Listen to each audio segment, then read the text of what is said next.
नमस्कार सभी को, मैं Navneet Gautam classes of physics में आप सभी का स्वागत करता हूं। BSc 5th semester Bundelkhand university का सेकंड पेपर है क्वांटम मैकेनिक्स एंड स्पेक्ट्रोस्कोपी। तो इसकी एनालिसिस आइए कर लेते हैं। तो आप देख सकते हैं स्क्रीन पर आपको सेक्शन ए में 4 क्वेश्चन करने हैं और प्रत्येक प्रश्न जो है 7.5 अंक का है। ठीक है, यानी 30 नंबर के आपके प्रश्न दे रखे हैं। ठीक है जी, और आपको क्वेश्चन दिए हुए हैं 10। कितना अच्छा है, 10 में से 4 करने हैं। तो पहला क्वेश्चन देखें, what is the significance of wave function. Wave function का सिग्निफिकेंस क्या है, मैंने करा रखा है अच्छे से। ठीक है, तो ये कर दिया होगा आपने।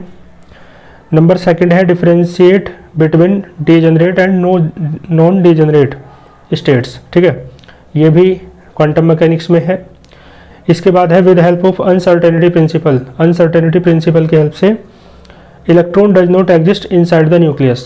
ठीक है, इलेक्ट्रॉन एग्जिस्ट नहीं करता है न्यूक्लियस के भीतर, यानी कि ये अनसर्टेनिटी प्रिंसिपल का एप्लीकेशन है। ठीक है, इसके बाद फोर्थ क्वेश्चन है, क्वांटम टनलिंग क्या है।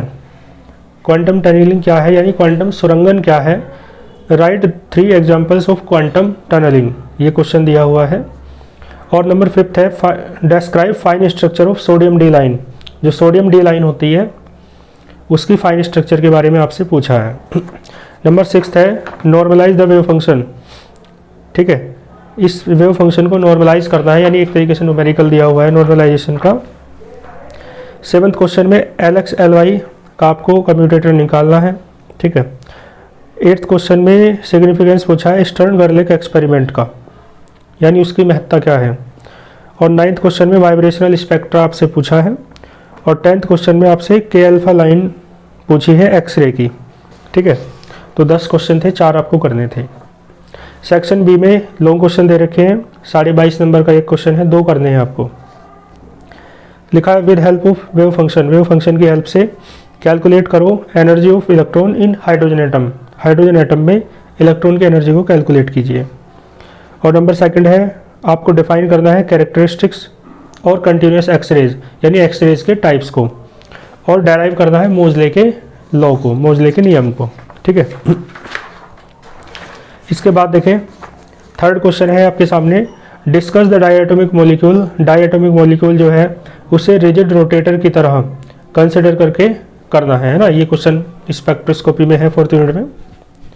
इसके बाद है, right Schrodinger equation for a free particle and explain it. तो लॉन्ग में है तो श्रोडिंगर की इक्वेशन कर देनी है, दोनों ही कर देना है ना, यदि आती है तो।